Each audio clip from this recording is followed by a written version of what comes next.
ازيكم عاملين ايه؟ النهارده هعمل لكم قرص بالسكر في منتهى الجمال. طعمها تحفة وهشة وطرية واسفنجية وكمان اقتصادية جدا، بدون حليب وبدون بيض وبدون سمنة وبدون زبدة كمان. يعني الصراحة كده حاجة من الآخر، مش مكلفة خالص، وأحلى حاجة إن طعمها حلو جدا وهشة وطرية واسفنجية. شايفين هشة وطرية ازاي؟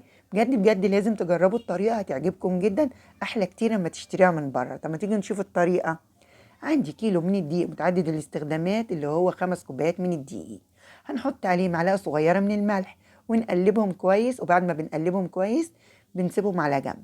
وبنجيب بولة بقى، بحط كيس من الخميرة الفورية اللي هو بمقدار معلقة كبيرة من الخميرة الفورية. وهحط نص كوباية من السكر اللي هو بمقدار 100 جرام من السكر. وهنحط كوباية مية دافية اللي هو بمقدار 200 ملي من المية. ولازم المية تكون دافية ما تكونش سخنة. ونقلب كويس لغاية ما السكر والخميرة يدوبوا خالص مع المية.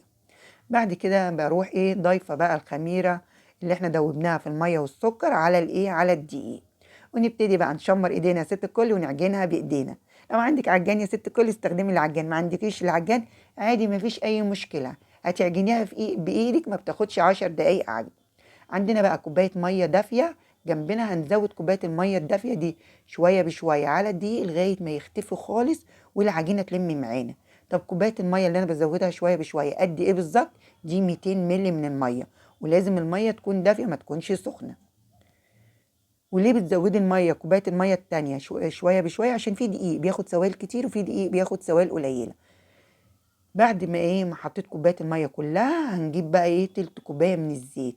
ونحط بقى شويه الزيت شويه بشويه ونعجن لغايه ما العجينه تتشرب خالص من الزيت. كل ما تحطي شويه زيت تعجني العجينه لغايه ما تتشرب معاكي خالص العجينه. دي تلت كوبايه من الزيت. الصراحه يعني الطريقه اقتصاديه جدا. وبجد بجد شوفي انت لو هتشتري القرصة هتشتريها ب5 جنيه. انا من كيلو دقيق عملت 26 قرصة، يعني ما كلفونيش حاجة.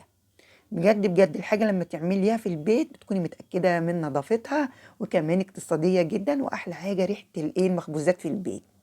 لو عجبك الفيديو بقى لما تشاهديه اوعي تنسيني في اللايك والشير مع اصحابك. وبألف هنا مقدما لاني متأكدة انها هتعجبكم ان شاء الله.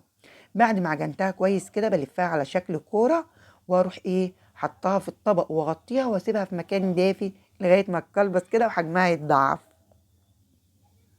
حجمها اتضاعف وكلبظت اهي. نبتدي بقى نفرغ منها الهواء، يعني نلم العجينة على بعض كده.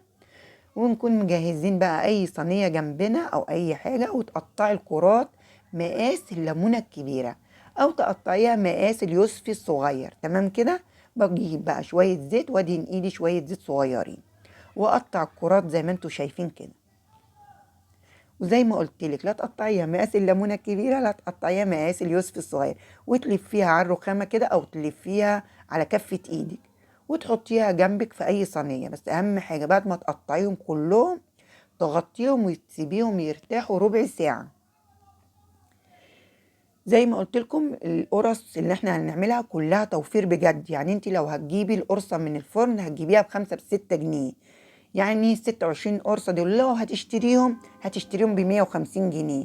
انا من كيلو دقيق وشوية سكر وشوية زيت عملتلك 26 قرصة.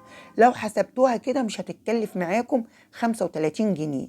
شوفوا، يعني لو هتشتروا الحاجة من بره هتبقى ب150، لو هتعملوها في البيت هتبقى ب35. شوفوا بقى شوفوا بقى يعني الحاجة اللي لما تعملوها في البيت بتبقى أوفر بكتير، وكمان طعمها حلو جدا. قطعت ال26 كورة زي ما انتوا شايفين. هنغطيهم بقى ونسيبهم قد ايه؟ نسيبهم بس ربع ساعة الكورات ترتاح.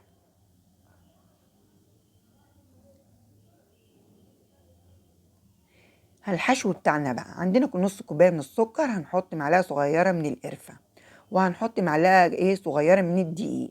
وليه بحط الدقيق؟ عشان السكر ما يكرملش في قلب القرص. تمام كده. يعني لازم كل نص كوباية سكر بتاخد معلقة صغيرة من الدقيق. ده السكر بالقرفة اللي هنحشي بيه. في ناس بقى ما بتحبش القرفة. عندنا برضو نص كوباية من السكر هنحط عليها معلقة صغيرة من الدقيق، عشان انا هعمل نص القرص بالسكر والقرفة ونص القرص التانية بالسكر بس. تمام كده. عندنا بقى معلقتين كبار من العسل الاسمر، حطيت عليهم معلقتين كبار من الميه وقلبتهم كويس. هنجيب بقى اول قرص انا قطعتها، اول كوره يعني ان انا قطعتها، واروح فرداها على الرخامه زي ما انتوا شايفين، ونحط معلقه سكر. وبعد كده هنلم العجينه زي ما انتوا شايفين، نقفلها كده. ولازم تقفليها كويس عشان ما تتفتحش معاكي لما تيجي تسويها.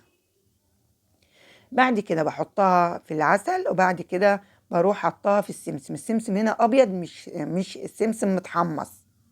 عندنا بقى صاج الفرن، بروح دهناه بشويه زيت صغيرين، او تدهنيه بشويه سمنه اللي موجوده عندك، المهم تدهنيه ماده دهنيه. هنجيب بقى تاني كوره، وبرده هحط معلقه صغيره من السكر، وهنلم العجينه على بعض كده. وبعد كده بحطها في العسل اللي انا معلقتين العسل اللي انا حطيت عليهم معلقتين من الميه، واروح بعد كده حطاهم في السمسم زي ما انتوا شايفين. هجيب بقى القرصة التانية، الكرة التانية، وهحشيها بقى سكر بالقرفة. احنا بنحب السكر بالقرفة. في ناس ما بتحبش السكر بالقرفة، ممكن تحشي بالسكر العادي اللي من غير قرفة. يعني حسب ما انت بتحبي تحشيها بقى بالسكر بالقرفة، تحشيها بالسكر بس، زي ما انت عايزة. لو مش متوفر عندك العسل دوت، ممكن تحطي حليب اللي هو اللبن مكان العسل ده، يعني اللي متوفر عندك. بس الصراحة العسل هنا مع المية بيدوا لون حلو جدا للقرص. هخلص بقى كل الكمية زي ما انتوا شايفين، وبعد كده هروح فردها بايديا. هروح بقى فرد القرص بايديا كده، بس ما تفردهاش رقيقة، يعني ما تخليهاش رقيقة قوي، بتفرديها كده. وتكوني مجهزة اي فوطة نضيفة عندك، فوطة مطبخ، وتغطيها وتسيبيها لمدة ساعة. بعد ما بتفرديهم بتسيبيهم لمدة ساعة.